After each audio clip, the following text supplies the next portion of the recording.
서로 축복하십니다. 감사합니다. 고맙습니다. 사랑합니다. 행복합니다. 내일 새벽에는 호박떡 준답니다. 예수님이 십자가에서 이렇게 돌아가셨을 때 두 가지의 현상이 나타납니다. 첫째는 6시인데 우리 시간으로 말하면 낮 12시입니다. 12시에서 오후 3시까지 뭐가 없어졌죠? 빛이 없어집니다. 이제 어두움이 잠시 우리 세상 전체를 다 어두움으로 쫙 깔리는, 여러분 상상을 해보셨어요? 갑자기 낮 12시에 해가 없어져 버려요. 여러분 그러면 어떤 생각이 들을까요? 공포감이 밀려오죠. 그렇죠? 그 현상이 이제 먼저 일어나게 됐고, 그러면 왜 이렇게 3시간 정도 이렇게 빛이 사라지고 어두움이 전 세계를 잠시적으로 이렇게 덮게 됐을까? 몇 가지 이유가 있습니다. 첫째로 죽음은 어두움입니다. 우리가 죽은 다음에 천당 갑니다. 그 믿음을 가지고 살지만 죽음 자체를 막 환영하고 죽음이여 어서 와라, 나 빨리 죽었으면 좋겠다, 그거 다 거짓말입니다. 3대 거짓말이 있잖아요. 노처녀가 나 시집 절대로 안 간다, 이것도 거짓말이고요. 장사하면서 이건 날마다 나 미치고 팝니다, 이것도 거짓말이고, 나 죽어야지 그 말을 고지고 뚫어 듣다가 며느리하고 시어머니하고 의가 상했잖아요. 시어머니가 나 죽어야 되니까 며느리가 그러세요, 어머니 빨리 죽으세요. 그러다가 대판 싸웠다고 그러잖아요. 이게 죽음이라고 하는 것은 바로 어둠이라고 하는 거예요. 두 번째로 예수 그리스도의 죽음을 통해서 어두움, 악한 영이 잠시적으로 이 세상을 점령한 거예요. 3시간 정도. 영원히 점령한 건 아닙니다. 잠깐 점령을 한 거죠. 그 다음에 이제 세 번째는 아들 예수 그리스도가 십자가에서 죽는 모습을 성부 하나님이 보고 계시는 거예요. 거기에 대한 성부 하나님의 슬픔과 고통을 초자연적 현상으로 그렇게 나타나게 된 겁니다. 일반적인 자연의 현상이 쭉 이렇게 진행이 되다가 지금 우리가 급격한 자연 환경의 변화를 온몸으로 지금 느끼고 있습니다. 도대체 앞으로 이 지구 덩어리가 어떻게 될 것인가? 지금 이제 미국 같은 경우에는 지하수라고 그러잖아요. 비가 오고 그리고 눈이 내리고 그것을 통해서도 우리가 물의 공급을 받습니다만은 가장 중요한 것은 지하수입니다. 거의 이제 대부분 90%를 지하수에서 뽑아서 사람이 농사도 짓고 물도 먹고 물을 활용해서 그렇게 쓰고 있는데, 지금 이제 1980년도부터 지금까지 미국의 지층에 흐르고 있는 지하수의 양이 해마다 가면 갈수록 줄어들고 있습니다.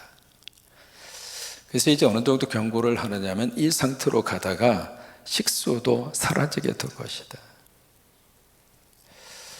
뭐냐면 계속 펑펑 나올 줄로 알고 한도 끝도 없이 퍼서 써버린 거예요. 여러분 이 세상의 모든 것들은 전부 다 무한하지 않습니다. 다 유한한 거거든요. 지구 덩어리도 유한한 것이고 우리가 사는 생명도 유한한 것이고, 그런데 이게 순간적으로 착각을 해서 개발이라고 하는 이름으로 잘 살아보겠다고 하는 그 모토 하나로 그냥 엄청나게 갖다가 막 써버리니까 결국에 가서는 한정된 그 자원이 서서히 지금 바닥을 드러내고 있는 거라 이 말이에요. 예수님의 십자가의 사건은 오늘 우리에게 초자연적 현상을 통해서 인간 세상 속에 뭔가 주시는 메시지가 있다고 하는 거죠. 두 번째, 무슨 현상이 나타나게 됐는가? 성소에 뭐가 찢어지죠? 휘장이 찢어집니다. 이것은 이제 마태복음이나 마가복음이나 그 다음에 누가복음이나 똑같습니다. 다만 요한복음에는 이 기록이 나와 있지 않습니다. 근데 이제 마태하고 마가 그 다음에 누가가 공통적으로 휘장이 찢어졌다, 이것은 다 똑같습니다. 근데 이제 마태하고 마가를 보시면은 휘장이 참 거기에 독특한 표현을 쓰거든요. 아래에서 위로 찢어졌어요. 위에서 아래로 찢어졌어요. 위에서 아래로 찢은 겁니다. 그럼 누가 찢은 거예요? 하나님이 찢은 거죠. 그죠? 밑에서부터 위로 찢었다면 사람이 어떻게 찢었다 상상할 수 있겠지만은 휘장이 위로부터 아래로 찢어진 겁니다. 그래서 이제 위로부터 하나님께서 휘장을 찢으신 것으로 마태하고 마가는 기록을 했고요. 누가 같은 경우에 있어서는 휘장이 어디가 찢어졌다고 그랬어요? 가운데가 갈라졌다. 그렇게 누가는 기록을 하고 있습니다. 여러분, 휘장이 어디에 있었던 휘장이죠? 휘장이라고 하는 것은 커튼이에요. 커튼이 이제 휘장이라 그렇게 이야기하는데, 이게 어디에 있었죠? 성소와 어디? 지성소. 그것을 이렇게 쭉 가로막고 있는 커튼이었어요. 그러니까 성소와 지성소는 어떤 차이가 있는가? 지성소는 제사장들이 출입할 수가 있었습니다. 성소는 제사장들이 출입할 수가 있었지만은 지극히 거룩한 장소, 지성소는 대제사장이 1년에 몇 번? 딱 한 번. 그 위에는 출입하면 안 됩니다. 지성소는 어떤 의미를 가지고 있는가? 거기에는 뭐가 있죠? 법자로 시작해요. 법궤가 있어요. 그 법궤 위에를 뭐라고 그러죠? 시은좌. 시은좌가 뭐예요? 누가 계셔요? 하나님이 앉아 계신다 이 말이에요. 그래서 너무 거룩한 장소여서 인간이 함부로 출입하면 죽는 거예요. 직사를 해요. 그래서 이제 커튼을 가로막고 대제사장이 지성소를 들어갈 때에도 그가 입는 옷 여기에 뭘 달았는가? 종을 달고 방울을 달고 그리고 성류를 쭉 옷 밑에다가 달았거든요. 왜 그래요? 이게 움직일 때에는 저 사람 살았구나. 근데 그 종소리가 들리지 않으면 죽은 거예요. 그래서 이 뒤에다가 끈을 이렇게 매달아서 종소리가 들리지 않으면 밑에서 잡아 끌었습니다. 하나님의 벌을 받아서 직사했으니까. 그래서 이제 그 정도로 아주 거룩한 장소가 지성소란 말이죠.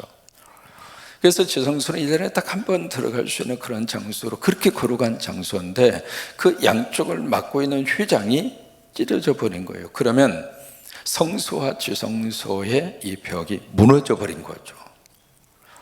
여기에는 놀라운 하나님의 메시지와 하나님의 의미가 거기에 담겨져 있습니다. 첫째로 뭐가 없어졌는가? 누구든지 출입할 수 있다. 여러분, 누구든지 하나님 만날 수 있습니다. 누구든지 하나님에게 예배할 수 있습니다. 누구든지 하나님에게 기도할 수 있습니다. 특정한 소수의 사람만 하나님 임재 속에 들어가는 것이 아니라 어떤 사람이든지 길을 열어주신 거죠. 누가 길을 열어주셨어요? 하나님이 길을 열어주신 거예요. 두 번째, 바로 유대인과 이방인을 막고 있는 그 모든 벽이 무너진 겁니다. 그러니까 유대인의 입장으로서는 우리만 선택받았다, 우리만 구원받는다, 특별한 특권의식이 있었거든요. 근데 그 모든 것들이 사라져버린 거예요. 두 번째, 앞으로 성전이 파괴될 것을 우리에게 말씀하고 있는 겁니다. 그래서 예루살렘 성전이 사라져 버렸잖아요. 우리는 지금 예루살렘 성전에 가서 예배해야만 하나님이 예배를 받으시는 그런 시대가 아닙니다. 어디든지 우리가 가서 예배하고, 교회에서 예배 드려도 받으시고, 집에서 예배 드려도 받으시고, 언제든지 우리가 하나님을 만날 수가 있거든요. 그것을 예수님의 죽으심을 통해서 휘장이 갈라짐으로 하나님의 새로운 길을 열어주신 거예요. 그 길이 은혜 받는 길이고, 그 길이 하나님의 복을 받는 길이고, 그 길이 하나님 만나는 길이고, 그래서 이 세상의 길 중에 가장 좋은 길은 아버지 집에 오는 길이에요. 같이 말하십니다. 길 중에 최고 좋은 길은 아버지 집으로 오는 길이다. 여러분, 일생을 살면서 늘 아버지 건강 주셔서 아버지 집 잘 출입하게 해달라고. 그래서 이 새벽에 문을 열 때 이 새벽 기도에 오셔서 아버지 집에서 하루를 시작할 수 있는 것이 축복이에요.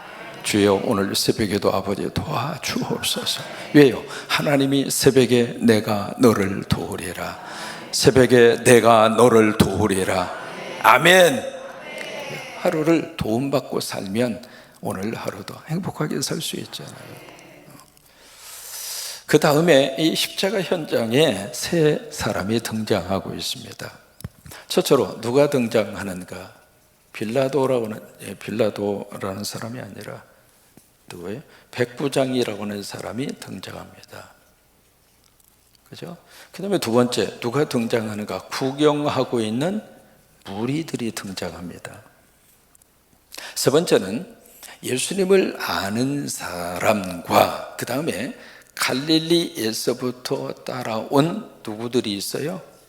여인들이 등장합니다. 이 세 부류의 사람이 십자가 옆에서 예수님이 마지막 돌아가시는 장면을 옆에서 목격하고 있습니다. 예수님이 아버지여 내 영혼을 아버지 손에 부탁하나이다. 그리고 예수님이 돌아가셔요. 여러분, 십자가 위에서 가장 먼저 예수님이 하신 가상칠언의 첫 출발의 단어는 아버지입니다.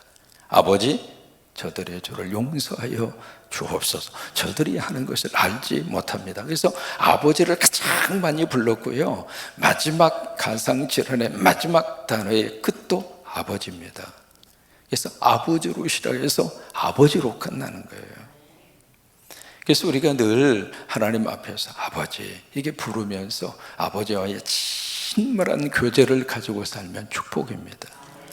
그러니까 십자가는 아버지를 찾는 곳이거든요. 근데 요한복음 17장에서 예수님이 하나님 앞에 기도해요. 기도할 때 요한복음 17장 전체 속에서 가장 많이 나오는 단어가 아버지입니다.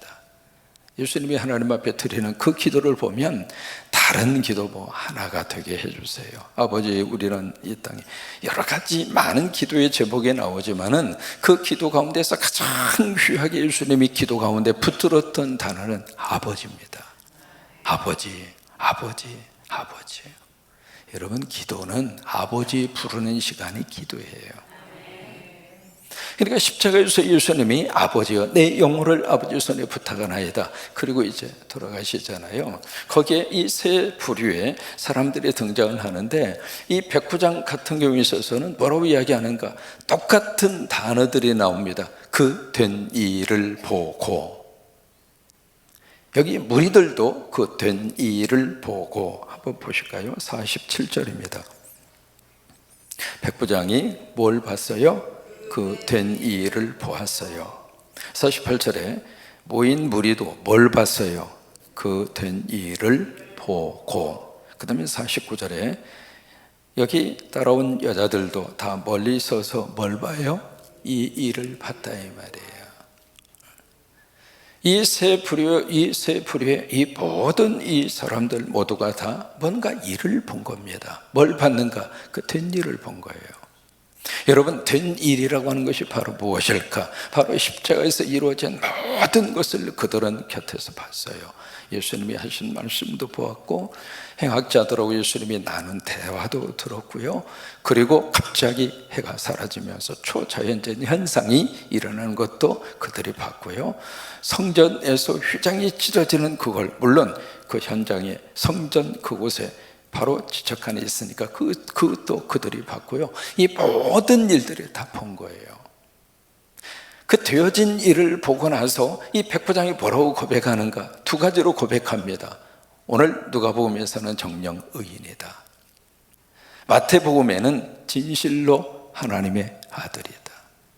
두 가지의 고백을 해요. 그러면 이 백부장이라고 하는 사람은 이 빌라도라고 하는 사람의 총독의 명을 받아서 예수님을 죽이라고 하는 그 일의 책임자예요. 그리고 로마 군인입니다. 그리고 유대인일까요? 이방인일까요? 이방인입니다. 그 사람의 입을 통해서 무슨 고백이 나오는가? 이 예수는 의인이다. 죄가 없다. 죄가 없는 분이 십자가에서 죽었다. 또 하나 마태복음에는 그 앞에 참 독특한 표현을 씁니다. 진실로. 진실로. 오늘 누가복음에는 정령. 무슨 뜻이냐면 확실하다 그 말이에요. 그러면서 이분이 하나님의 아들이다. 여러분, 그 고백을 다른 사람이 아니라 유대인들의 입술을 통해서 그 고백이 나오는 것이 아니라 이방인의 입술을 통해서, 특별히 예수님을 죽이기 위해서 책임자로 와 있었던 로마의 군인의 입을 통해서 이분이 하나님의 아들이다.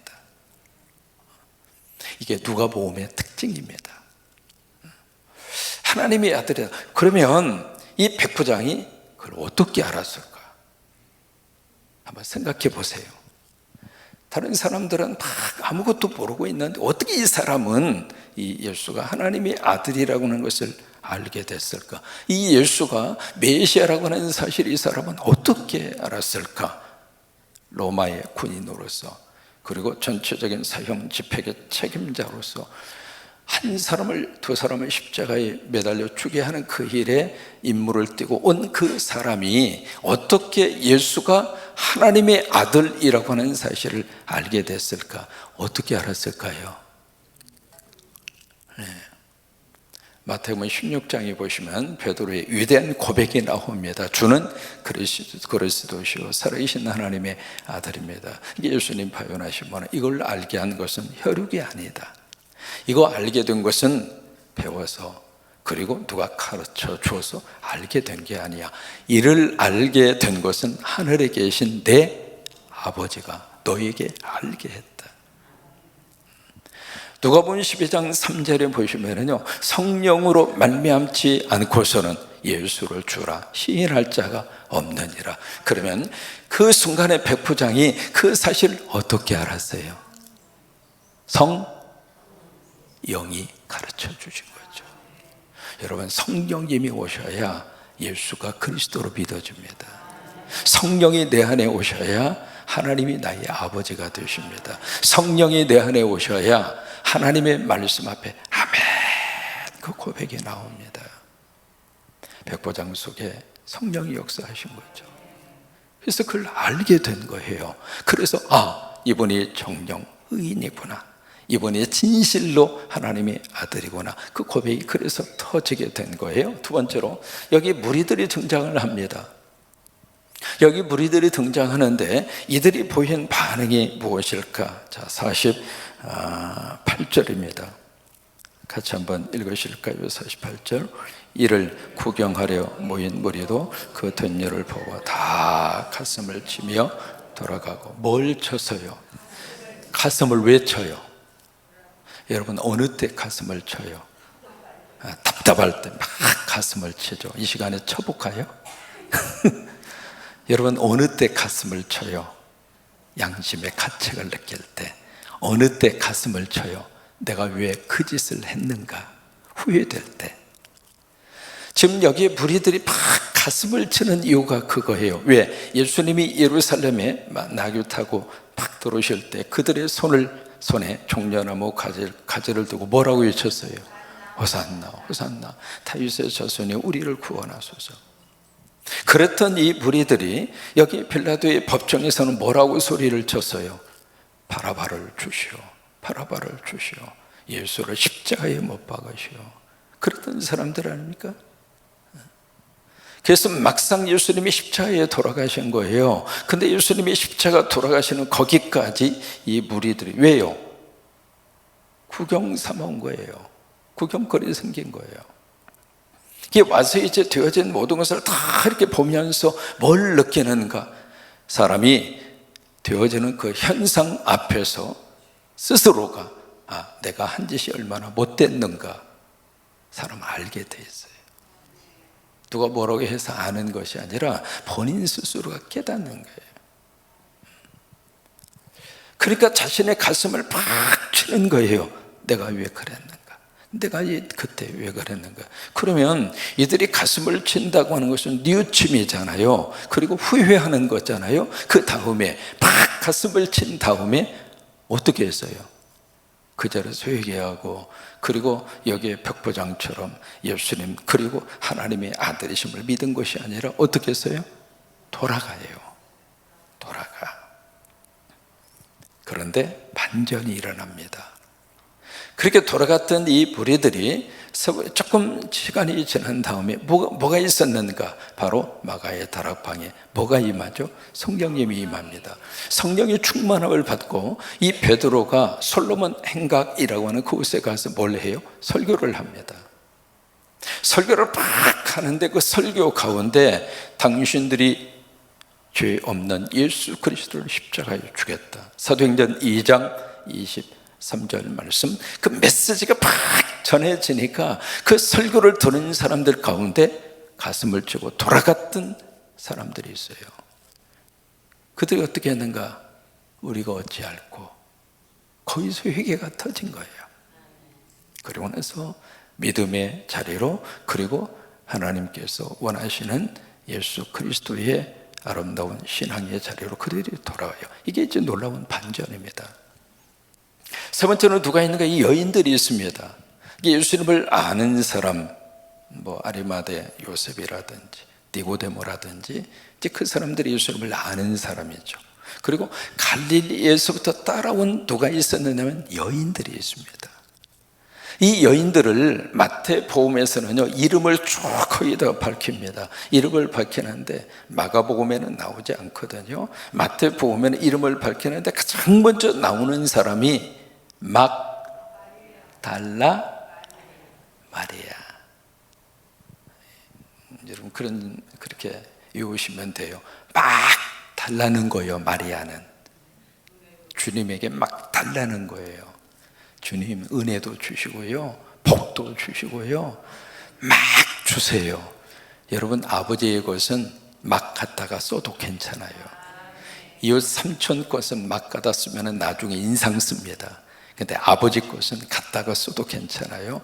그렇게 우리가 유머스럽게 기억하는 막달라 마리아. 막달라 마리아가 가장 먼저 나옵니다.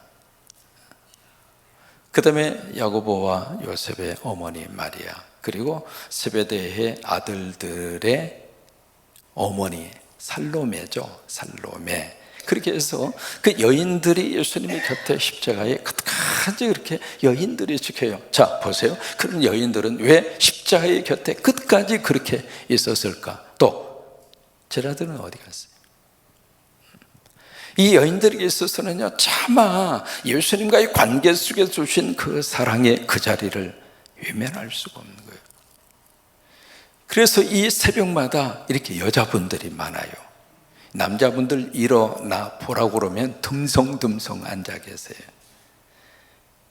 다 왜 그래요? 받은 은혜가 많은 거예요. 주님과의 관계 속에서 주신 그 사랑에 몸둘 바를 모르면서 차마 그 자리를 떠날 수가 없는 거예요. 아니, 떠나기가 싫은 거예요. 그래서 끝까지 그 여인들이 십자가의 곁을 지킵니다. 여러분, 이 새벽의 제단도 여자분, 우리 여성도 여러분, 남자분도 마찬가지겠습니다만은 이 자리를 끝까지 지키십시오. 믿음의 자리를 끝까지 지키시기를 바라고, 기도의 자리를 끝까지 지키시기를 바라고. 왜요? 그 기도와 그 눈물이 기독교에 있어서의 가장 중요한 초석이 된 거예요. 나중에 여인들이 어디까지 가는가? 예수님 무덤까지 따라가요. 그리고 나중에 이 여인들이 어떻게 됐는가? 부활하신 예수님의 첫 번 목격자가 됩니다. 그리고 이 여인들의 부활의 증인이 됩니다. 오늘 여기에 십자가의 곁에 있었던 이 모든 사람들 모두가 다 뭘 받았는가? 다 은혜 받았어요. 심지어 백부장이라 할지라도, 구경 삼아 왔던 사람들까지라도 은혜를 받았어요. 그리고 사랑으로 차마 그 자리를 떠날 수 없었던 여성들도 은혜를 받았습니다. 그래요, 십자가를 붙들면 은혜 받습니다. 십자가 의지하고 살면 은혜 받습니다. 그래요, 십자가를 세워도 은혜를 받고, 십자가를 믿어도 은혜를 받고, 십자가, 이것이 바로 구원을 얻는 우리들에게는 하나님의 뭐가 되죠? 능력이 돼요. 하나님의 능력이 돼요. 여러분, 십자가 의지하고 하나님의 주신 하루하루를 승리하시게 되기를 주의 이름으로 축복합니다.